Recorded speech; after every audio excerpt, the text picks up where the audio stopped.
জয়শ্ৰী ডেকা আই সিফালৰ পৰা আগৰ ফালৰ এইফালৰ পৰা বঢ়িয়াকৈ লৈ থাকিব ভাষণটোৰ পৰা শ্ৰী দেহিৰাম ডেকা বা হৰেশ্বৰ শইকীয়া বা পৰাগ হাজৰিকা বা চন্দ্ৰমা মহন্ত আইগৰাকী আৰু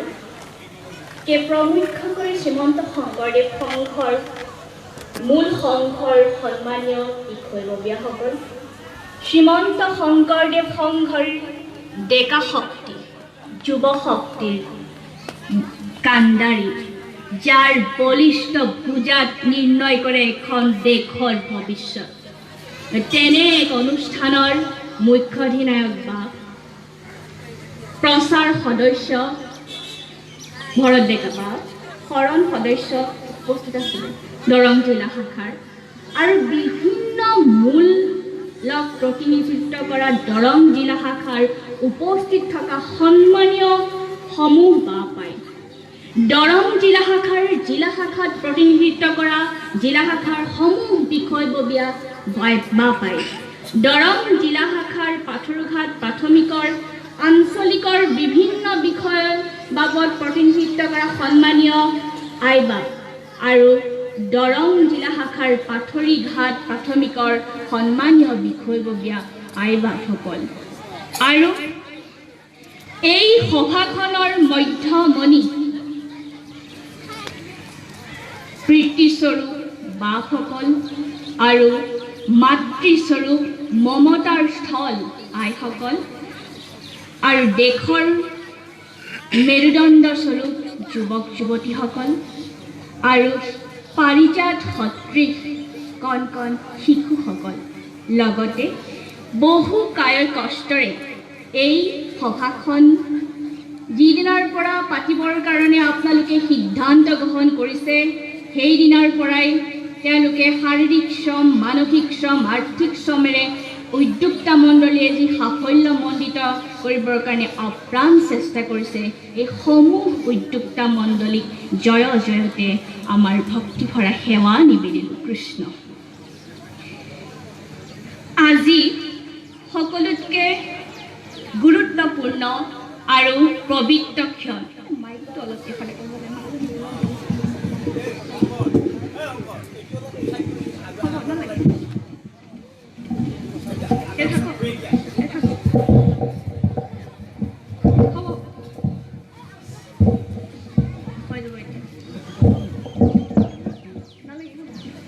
পবিত্ৰ ক্ষণ, যিহেতু পাথৰীঘাট পবিত্ৰ ক্ষণ পবিত্ৰ স্থান তিনি পৰ সংযোগ হৈছে। আগতে কৈছিলে তিনি বন্ধুৰ সংযোগ হৈছে, এতিয়া কৈছোঁ মই তিনি পৰ সংযোগ হৈছে। কিয়? আপোনালোকৰ ঠাইডোখৰ অঞ্চল এনে এক মহান অঞ্চল, এনে এক অঞ্চল যাক ইতিহাসে গৰকিছে, যাৰ বুৰঞ্জীয়ে ভাৰতবৰ্ষৰ ইতিহাসত খলকনি লগাইছিলে, যাৰ ঐতিহ্য আৰু বুৰঞ্জীৰ তথ্যই ব্ৰিটিছ এম্পায়াৰক ডাটা প্ৰদান কৰিছিলে, তেনে এক জেগাই হৈছে পাথৰীঘাট। যি পাথৰীঘাটত গৌৰৱ উজ্জ্বল নক্ষত্ৰৰ এক বিস্তীৰ্ণ অঞ্চল, যাৰ জ্ঞানৰ ভাণ্ডাৰ আমি দেখি গৈছোঁ। উদ্বোধনী ভাষণত দেখিছোঁ যে জ্ঞানৰ আলোকেৰে ভুৰুকাত হাতী ভৰালে, গোটেই বেদান্ত ভাগৱতৰ মূল তত্ত্ব আপোনালোকক দি দিলে উদ্বোধনী ভাষণত। তাৰপিছত দেখা গ'ল যে আপোনালোকৰ স্মৃতিগ্ৰন্থ উন্মোচন কৰিলে। স্মৃতিগ্ৰন্থৰ ইমান সাৱলীল, ইমান সুন্দৰ ভাষণেৰে তেওঁলোকে আমাক আপ্লুত কৰিলে যে ক'ব লাগিব সাহিত্যই যুগৰ সৃষ্টি কৰে, যুগে সাহিত্যিকৰ সৃষ্টি কৰে। কিন্তু আজি ক'ব লাগিব সাহিত্যিকেহে যুগৰ সৃষ্টি কৰে। এনেহেন সাহিত্যৰ লালিত্য কিন্তু দৰং জিলাৰ পাথৰীঘাটত দেখা গ'ল। আৰু ইয়াৰ লগতে আহিলে পবিত্ৰ স্থান। কিয় পবিত্ৰ স্থান? এই পাথৰীঘাটতে 1894 চনত প্ৰথম কৃষক বিদ্ৰোহে যেতিয়া ফুলগুৰিৰ পিছত পাথৰীঘাটে ঘোষণা কৰিছিলে, তেতিয়া অসমৰ মানুহে গম পোৱা নাছিলে তেওঁলোকৰ প্ৰত্যাহ্বান কি, তেওঁলোকৰ আশা কি, তেওঁলোকৰ চেতনা কি, তেওঁলোকৰ নিজস্ব স্বাভিমান কি, জীৱনৰ সত্তা কি, আপোনালোকৰ পটেনচিয়েলিটি কি ঠিক তেনে সময়ত কিন্তু পাতৰিঘাটে নিজৰ সত্তা ধুনীয়াকৈ ফটো মাৰিছোঁ যে মোৰ এইটো পাৰিবি নহয় কৰিছিলে তেনে জেগা হৈছে পাতৰিঘাট এইটো পবিত্ৰ স্থান কিয় পবিত্ৰ স্থান কাৰণ ইতিহাসে গৰকাল সকলো স্থানেই পবিত্ৰ ইতিহাস যদি সবল আৰু সুদৃঢ় হয় তেতিয়াহে কিন্তু সুন্দৰ ভৱিষ্যতৰ ভেটি ৰচনা হ'ব পাৰে যাৰ ইতিহাস দৃঢ় নহয় তাৰ ভেটি কিন্তু সুদৃঢ় হ'ব নোৱাৰে গতিকে ইতিহাসে গৰকা এই অঞ্চল ইয়াৰ বিভিন্ন জনে ইয়াত অৱদান আগবঢ়াইছে আৰু এই অৱদান যিসকলে আগবঢ়াই আছিলে বা আগবঢ়াই আছিলে এইসকলৰ ভোজাত আজি দৰং জিলা প্ৰতিষ্ঠিত দৰঙৰ 8খন প্ৰাথমিকে প্ৰথমে হয়তো 1970 চনত নহয়নে 1970 চনত হয়তো বহুতৰ আজি জন্ম হৈছে তেওঁলোক এতিয়া প্ৰাপ্তবয়স্ক 46 47 50 বা তেওঁলোক হয়তো জন্ম হোৱাই নাছিলে বহুত আৰু বহুত এতিয়া প্ৰাপ্তবয়স্ক তেতিয়া হয়তো আছিলে যে 1970 চনতে শ্ৰীমন্ত শংকৰদেৱ সংঘৰ এক সবল নেতৃত্ব প্ৰদান কৰিছিলে 8খন প্ৰাথমিকে তাৰ অন্যতম কাণ্ডাৰী হৈছে এই প্ৰাথমিক ভাগ গতিকে এই প্ৰাথমিক ভাগৰ যি কাণ্ডাৰী ভূমিকা তাৰ ভূমিকাৰ পালনৰ কাৰণে আজি সেই সময়ত গঠন হোৱা বা জন্ম হোৱা নৱজাতক শিশুটো আজি প্ৰাপ্তবয়স্ক আজিৰ তাৰিখত প্ৰাপ্তবয়স্ক যিহেতু 50 বছৰ অতিক্ৰম কৰিছে আৰু এই প্ৰাপ্তবয়স্ক যি ব্যক্তিলৈ ৰূপান্তৰিত হৈছে আজি এই প্ৰাথমিক ভাগ গতিকে এই পবিত্ৰ ক্ষণত আমি আমাৰ তৰফৰ পৰা আপোনালোকক আন্তৰিক অভিনন্দনৰ সেৱা জ্ঞাপন কৰিছোঁ তাৰ লগতে আপোনালোকক ক'ব লাগিব যে আপোনালোকৰ যি পুণ্য আত্মা পুণ্য শ্লোক ব্যক্তিসকলে এই প্ৰাথমিক গঢ়াত অৱদান আগবঢ়াইছে যিসকল বৰ্তমান জীৱিত আৰু যিসকল পৰলোক প্ৰাপ্তি সকলোৰে শ্ৰীচৰণতো সেৱা নিবেদন কৰিছে আৰু তাৰ লগতে এই যি প্ৰাপ্তবয়স্ক শিশু আৰু তেওঁলোকৰ ভোজা তেওঁলোক এতিয়া কিন্তু এক বট বৃক্ষ সদৃশ ইনষ্টিটিউশ্যন অনুষ্ঠানলৈ ৰূপান্তৰিত হৈছে আৰু যি অনুষ্ঠানৰ কষ্ট কাণ্ডাৰীৰ ভূমিকাই দৰং জিলাক প্ৰদান কৰিছে এক সবল আৰু সোণালী শস্যৰ ফচল এয়া আমি ইতিমধ্যে দেখিছোঁ গতিকে দৰং হেন জিলাৰ এই তিনিটা সংযোগ পবিত্ৰ ক্ষণ পবিত্ৰ স্থান আৰু পাথৰী ঘাট এই প্ৰথমেই তিনি বন্দনা কৰিছোঁ তাৰপিছত আমি আগবাঢ়িছোঁ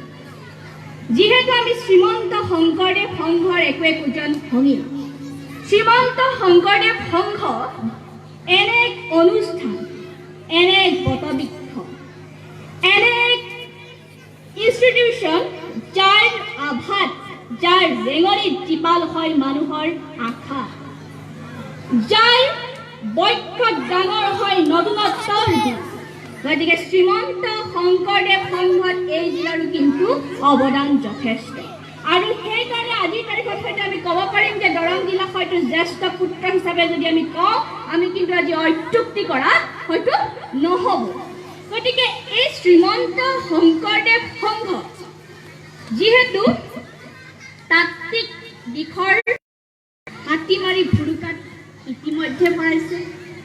যুগত সাহিত্যিকে যুগৰ সৃষ্টি কৰে ইতিমধ্যে কৈছোঁ গতিকে আমি অকণমান আগুৱাই আহি আধুনিক আৰু প্ৰাসংগিক শংকৰদেৱক প্ৰাসংগিক শংকৰদেৱ সংঘক চাবলৈ বিচাৰিছোঁ এতিয়া শ্ৰীমন্ত শংকৰদেৱ সংঘই দৃঢ় প্ৰতিজ্ঞ যে শ্ৰীমন্ত শংকৰদেৱৰ নীতি আদৰ্শক অকনুসৰণ ভগন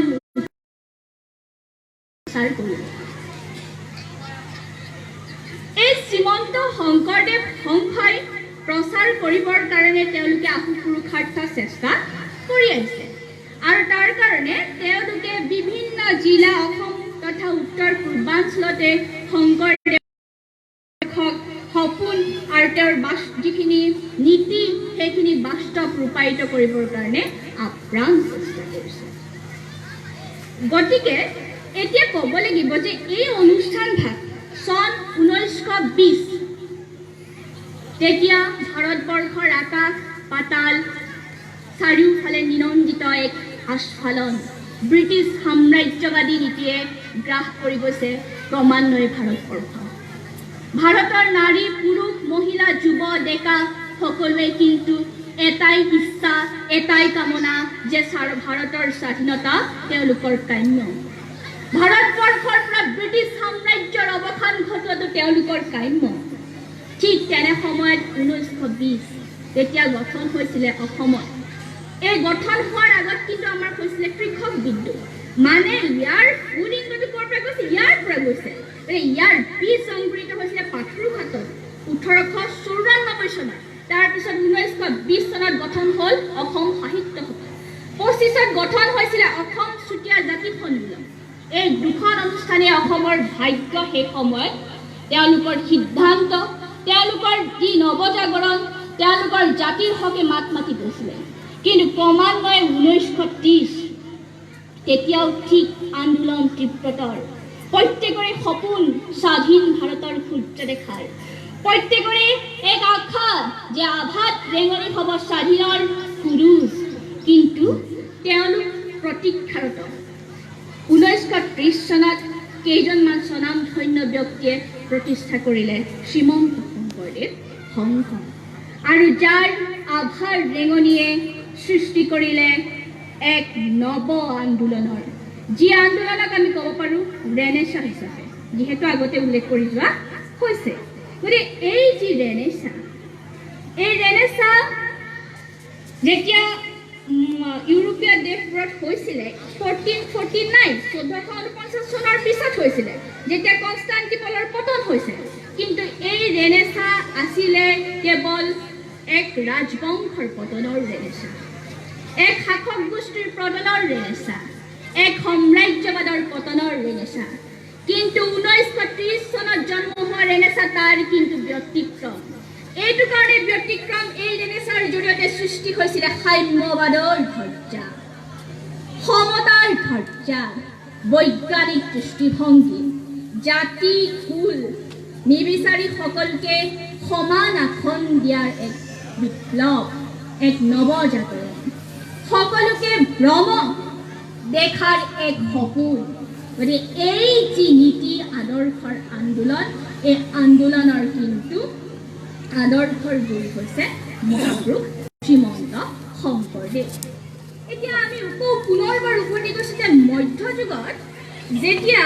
অসম ভূমিত যে ছেমি ফিউডালিজিম বা সামন্তবাদীয় যি চিন্তাৰ বিকাশ হৈছিলে সেই চিন্তাৰ বিকাশৰ ফলতে কি হৈছিলে যে ভূঞাসকল তেওঁলোক হৈছিলে সামন্তবাদী এটা গোট আৰু তেওঁলোকৰ সেই বিকাশ আৰু তেওঁলোকৰ সেই কাৰ্যকলাপ সুদূৰ কৌনজৰ পৰা ভূঞাসকল আহিছিলে ভূপেন হাজৰিকাৰ ভিতৰত উল্লেখ কৰিছে গতিকে সেই কি আছিলে আৰু নয়নৰ মণিয়ে কিন্তু মহাপুৰুষ শ্ৰীমন্ত শংকৰদেৱ কিন্তু তেওঁ আছিলে সামন্তবাদী চিন্তাৰ বংশৰ পৰিয়ালৰ কিন্তু বিভেদকামী আৰু ব্যতিক্ৰম এজন সামন্তবাদী চিন্তাৰ নায়কে চিন্তা কৰিলেহেঁতেন তেওঁৰ মাটি ভূমি আৰু সামন্তবাদৰ যি জমিদাৰী সেই জমিদাৰীত সুচাৰুৰূপে পৰিচালনাৰ কথা তেওঁ চিন্তা নকৰি তেওঁ চিন্তা কৰিলে যে শংকৰদেৱে তাৰ যিটো ভূমিকা তাৰ ওপৰত ভেটি কৰি শ্ৰীমন্ত শংকৰদেৱে নতুন এখন অসমৰ সপোন দেখিছে সঁচা কিন্তু সেই ভাৰতীয় চিন্তাত কিন্তু শংকৰদেৱৰ নিজস্ব মৌলিকতা আছে সেই মৌলিকতা কেনেদৰে আছে তেওঁ গৈছে বিভিন্ন জেগাত পৰিভ্ৰমণ কৰিছে কিন্তু তাৰ পৰা তেওঁ যিখিনি নতুন ৰূপত ঠিক নহ'লেও তাত কিন্তু মৌলিকতা তেওঁ প্ৰদান কৰিছে ভাৰত যেতিয়া সমূহ ইউৰোপীয় দেশে বাণিজ্যিকৰণ তেওঁলোকৰ যি উপনিৱেশ প্ৰতিষ্ঠাৰ কাৰণে এক নতুন যোজনা কৰিছিলে তেওঁলোকৰ নাও মেলি দিছিলে প্ৰত্যেক যেতিয়ালৈকে আমেৰিকাৰ আৱিষ্কাৰেই হোৱা নাছিলে তেতিয়াই কিন্তু কি কৰিছিলে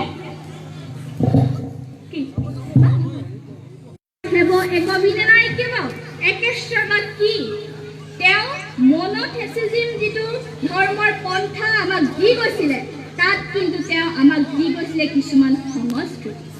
যেহেতু আগত কৈ যোৱা হৈছে সংস্কৃতি সেই সংস্কৃতি আৰু শক্তি মই এতিয়া সংযোজন ঘটাব বিচাৰিছোঁ সংস্কৃতি আৰু শক্তি শক্তি যদি থাকিব তেতিয়া কি হ'ব এটা সংস্কৃতিৰ বিকাশ হ'ব এই সংস্কৃতি কৰ্ম সংস্কৃতি কৃষ্ণ সংস্কৃতি আৰু কৃষ্ণ সংস্কৃতি বা অসমীয়া সংস্কৃতিৰ যি আভাস সেই আভাস শংকৰদেৱে আমাক দি গৈছে কেনেদৰে দিছে যেতিয়া ৰাম জন্ম হৈছে ৰাম জন্ম হওঁতে অযোধ্যাবাসী কি হৈছে এক উদুলি মুদুলি পৰিৱেশ চাৰিওফালে চাকি জ্বলাইছে চাৰিওফালে দীপাৱলীৰ আয়োজন কৰা হৈছে চাৰিওফালে আৰু কৃষ্ণ সংস্কৃতিক ইমান যে প্ৰত্যেকজন ব্যক্তিয়ে যদি তেওঁলোকে ভাগৱতৰ তত্ত্ব সাৰমৰ্ম যদি উপলব্ধি কৰিব নোৱাৰেও গোটেই জীৱন জুৰি যদি অধ্যয়ন কৰি তেওঁলোকে উপলব্ধি কৰি সাৰমৰ্ম আয়ত্ত কৰিব নোৱাৰেও কিন্তু প্ৰত্যেক ব্যক্তিক যদি যেতিয়া আমি মাতিম তেতিয়া আমি কি ক'ম সম্ভাষণ হিচাপে যেতিয়া কৃষ্ণ বুলি কি দেখিম প্ৰত্যেককে এজন কৃষ্ণ হিচাপে জ্ঞান কৰাৰ কথা এই সংস্কৃতিৰ জৰিয়তে এনলাইটমেণ্ট কৰাৰ এক সুযোগ প্ৰদান কৰিছে যাৰ জৰিয়তে তেওঁক আমি ক'ব পাৰোঁ যে বুদ্ধি দীপ্ত চিন্তাৰ দাৰ্শনিক শ্ৰীমন্ত শংকৰদেৱ তাৰপিছত আহিলে চিকিৎসা শাস্ত্ৰ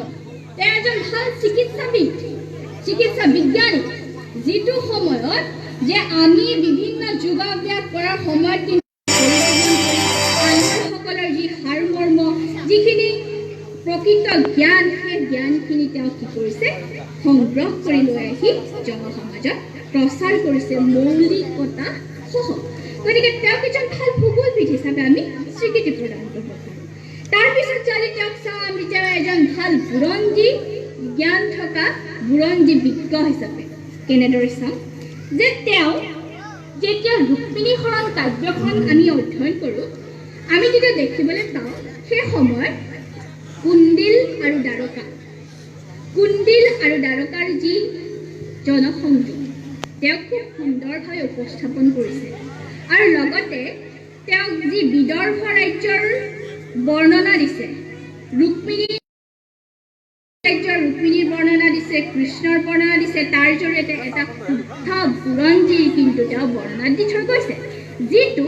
বৰ্তমান CBCS ব্যৱস্থাই কিন্তু অৰেল হিষ্ট্ৰীৰ যোগেদি ল'বলৈ যত্ন কৰা হৈছে তেওঁক যিহেতু আমি বুৰঞ্জীত কি কৰা হয় যে অৰেল হিষ্ট্ৰী আমি ষ্টাডি কৰা নহয়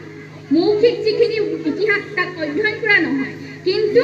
এই মৌখিক ইতিহাসৰ বিষয়টো নতুনকৈ সংযোজন যিহেতু গুৱাহাটী ইউনিভাৰ্চিটিত বৰ্তমান কৰিছে গতিকে তাৰ জৰিয়তে এই বস্তুখিনিক আমি ল'বলৈ যত্ন কৰা হৈছে তাৰপিছত দেখা গৈছে যে তেওঁ এজন ভাল সাইকোলজিষ্ট কেনেদৰে তেওঁ এজন ভাল সাইকোলজিষ্ট যে তেওঁ প্ৰত্যেকৰে মনৰ ভাৱ অধ্যয়ন কৰিব পাৰিছিলে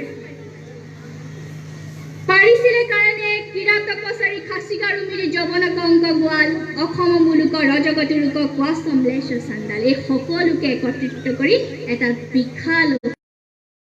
কৰিব পাৰিছিলে যাৰ জৰিয়তে বৰ অসমৰ ভেটি সুদৃঢ় হৈছিলে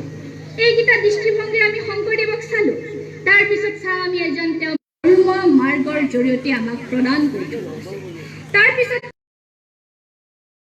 ওমেন ইমানচিপেশ্যনৰ ক্ষেত্ৰত গুৰুত্ব দিয়া এজন ব্যক্তি হিচাপে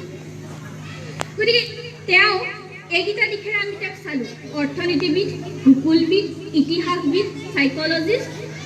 এইকেইটা দিশেৰে আৰু চিকিৎসক এইকেইটা দিশেৰে তেওঁক চালোঁ চোৱাৰ পিছত আমি ক'ব লাগিব একবিংশ শতিকাৰ গৱেষণাই শংকৰদেৱৰ নীতি আদৰ্শক কেনেদৰে প্ৰতিষ্ঠা কৰিবলৈ সক্ষম হৈছে শংকৰদেৱৰ যিখিনি সাহিত্য শ্ৰীমন্ত শংকৰদেৱৰ যিখিনি কৰ্মৰাজি তাৰ ওপৰত গৱেষণা কৰি কেইটামান বিশেষ দিশ তেওঁলোকে লাভ কৰিছে তাৰ প্ৰথম যে 2005 চনত ৰাষ্ট্ৰসংঘই সাষ্টেইনেবল ডেভেলপমেণ্টৰ থিয়ৰিটোৰ বিকাশ ঘটালে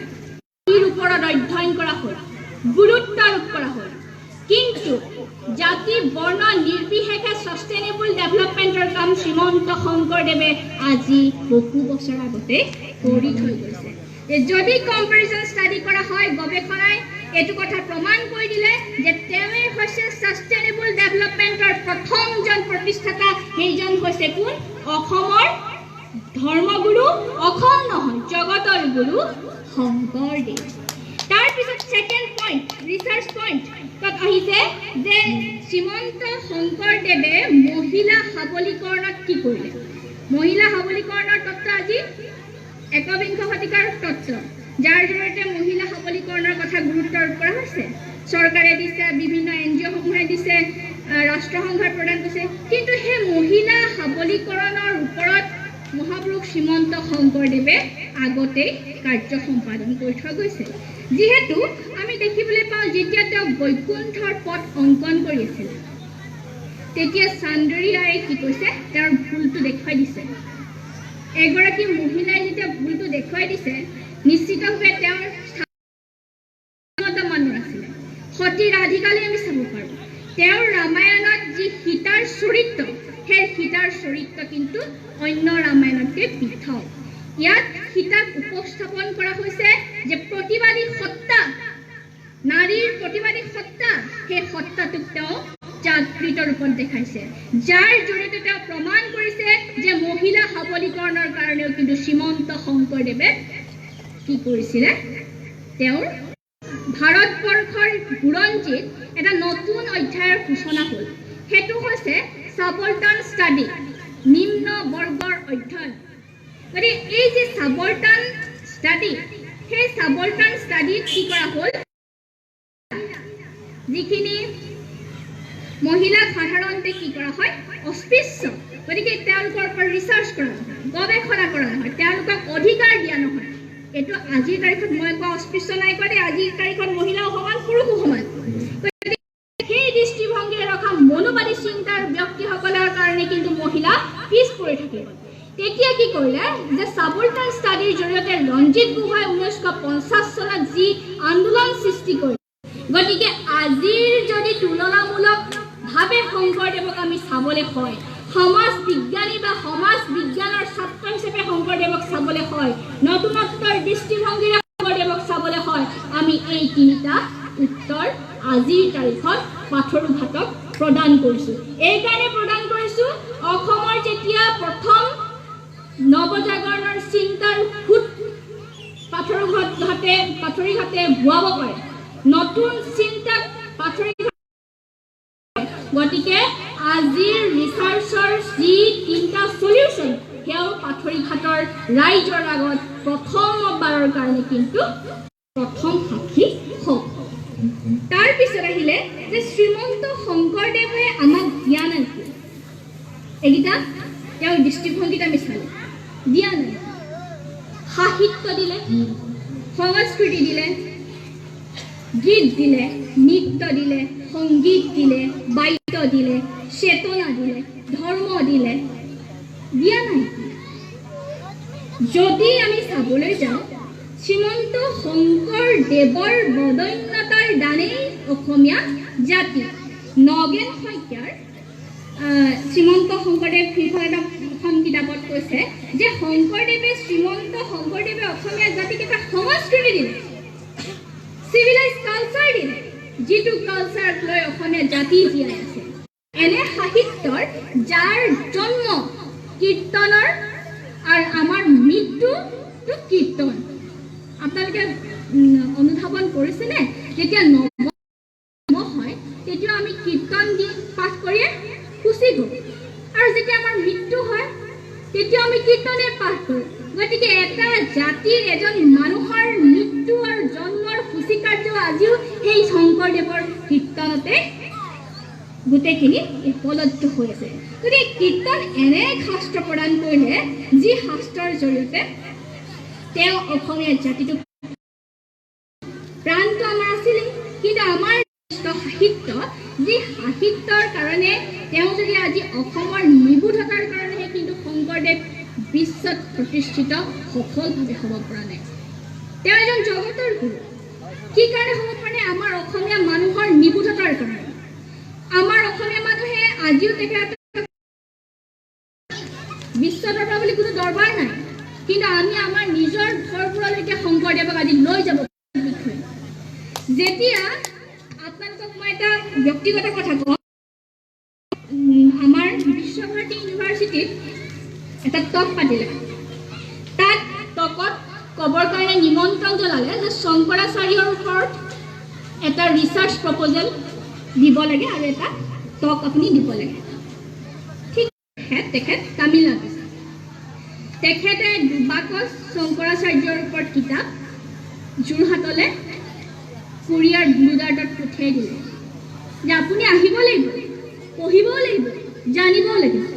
কিন্তু আমাৰ অসমীয়া মানুহে যদি শংকৰদেৱৰ ওপৰত কোনোবাই নাজানে আমি বাৰু জোৰ দি পঢ়ুৱাবনে ই কাম অসমীয়া জাতিৰ নিৰ্দোষতা গতিকে এই যি মানে সমস্যা এই সমস্যা আজি কি কাৰণে হৈছে যে আমাৰ অসমীয়া জাতিত এজন বা অসংখ্য বহুজন মিছনাৰীৰ অভাৱ শ্ৰীমন্ত শংকৰদেৱৰ এজনেই মিছনাৰী আছিলে শুদ্ধ মিছনাৰী প্ৰতিষ্ঠা কৰা সেইজনে মাধৱদেৱ আৰু মাধৱদেৱে সেইকাৰণে শ্ৰীমন্ত শংকৰদেৱ এই যি সংগীত এই যি গীত মাত এই সমূহক আমি কি হৈছে পুনৰবাৰ অধ্যয়ন কৰাৰ প্ৰয়োজন আছে সাংস্কৃতিক মনেৰে বৈজ্ঞানিক চিন্তাৰে প্ৰযুক্তি দৰ্শন আৰু প্ৰাসংগিক কৌতূহলেৰে তেতিয়াহে কিন্তু আমি শ্ৰীমন্ত শংকৰদেৱক জগত পাৰিম গতিকে শ্ৰীমন্ত শংকৰদেৱ গুৰুজনাই ইমানবোৰ দিয়াৰ পাছতো যদি আমি কোৱা হৈছে যে বেদান্ত দৰ্শন যি বেদান্ত দৰ্শন যে বেদান্ত দৰ্শনৰ প্ৰধান যিটো মূল মন্ত্ৰ মানৱতাবাদ আৰু সেই হিউমেনিজিমটো হৈছে ৰেনেছা আৰু নৱজাগৰণৰো এটা বৈশিষ্ট্য ইউৰোপৰ গতিকে সেই নৱজাগৰণৰ বৈশিষ্ট্য মানৱতাবাদক কিন্তু শংকৰদেৱে গুৰুত্ব কৰিলে ইউৰোপ আমেৰিকা কেলিফৰ্ণিয়া অক্সফৰ্ড য'ৰ পৰাই নকৰক তেওঁ বহুত ডিগ্ৰী ধাৰণ কৰিলে যদি তেওঁ প্ৰকৃত মানুহ হ'বলৈ বিচাৰে তেওঁৰ যদি আধ্যাত্মিকতাবাদ বা আধ্যাত্মিক জ্ঞানৰ অভাৱ থাকে তেওঁ কিন্তু প্ৰকৃত মানৱ হিচাপে কোনোদিন নোৱাৰে এবাৰ আপোনালোক মাজুলীলৈ গৈছেনে ক'লো কৈছে মাজুলী বুলিয়ে ধৰক আৰু ব্ৰহ্মপুত্ৰ মাজুলী আমাৰ ওচৰতে পৰিছে যিহেতু গতিকে কি হৈছে মাজুলীলৈ এজন নাবিক আহিছে দেই কাল্পনিকহে চৰিত্ৰটো নাবিক আহিলে আৰু অহাৰ পিছত তেওঁ নাৱৰীয়াজনক সুধিছে টুলুঙা নাও এই যে টুলুঙা নাও বঠা বাই গৈ থাকে যে নাবিক তুমি কিমান পঢ়িলা বেছি নহয় ক্লাছ তো নাজানে বুলি প্ৰথম গৈছিলোঁ অফলাখন শিকিলোঁ আৰু তাৰপিছত নগ'লোঁ কিন্তু মই 1 2 নেতাখন কিন্তু মই জানো তাত কোনো সন্দেহ নাই 1 2 নেতাখন জানা অকল অফলাখন জানা একোৱেই নাজানা তুমি গোটেই জীৱন মূৰ্খ কি ডিগ্ৰী এই ডিগ্ৰীখন হ'লে দেখুৱাই দিলে তুমি উদ্ধাৰ হ'ব পাৰিবা গতিকে তোমাৰ ডিগ্ৰীৰ চাৰ্টিফিকেটখন ইয়াত এতিয়া দি দিয়া তেতিয়া ক'লে এই নাবিক দাদা